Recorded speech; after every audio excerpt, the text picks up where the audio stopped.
Good morning, good morning. Happy weekends everyone. Today is Saturday. Ako guys, bukas is December 24 na. 24. Yan. Nakaready na bang mga handa natin?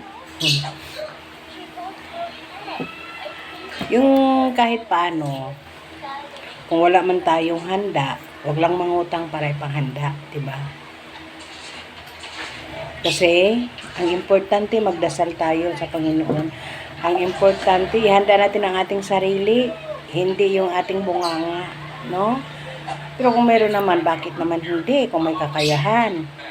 Pero kung wala, wag mo nang isipin ang mangutang ka sa ganito kasi panghanda mo. Hindi pwede pagdating ng January, babayaran mo din, di ba? Kailangan practical. Mindset ba? Mindset. Kailangan, no? Hanggat maaari nga walang utang. 'Di ba? Pagdating ng January. Pero hindi, imposibleng mangyari 'yan. Real talk, imposibleng mangyari 'yan. Kahit paano, meron talagang maiiwan, no? Practical kasi ngayon. May maiiwan talaga. Hindi man natin mapipilit bayaran lahat, pero at least nagsisikap, 'wag dagdagan. Ganun ang ating buhay, mga langga, no? No, wag pilitin. Basta yung anong kaya lang. Wag niyo ibongga-bongga, bongga-bongga ba. Tapos tapos ng Pasko, bagong taon, bongga masyado. Nako, daming handa pagkatapos pamigay lang dahil hindi kayang kainin.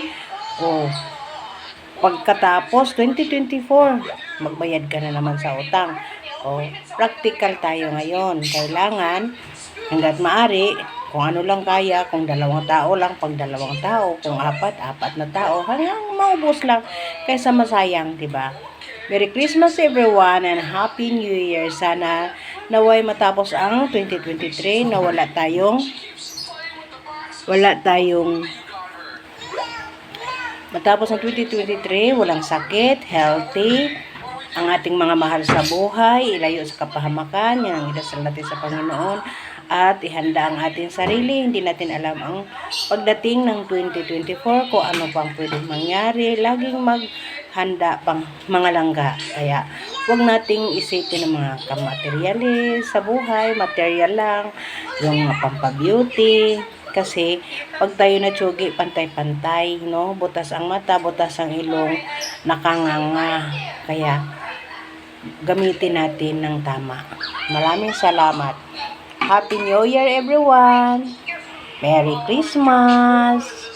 Bye-bye!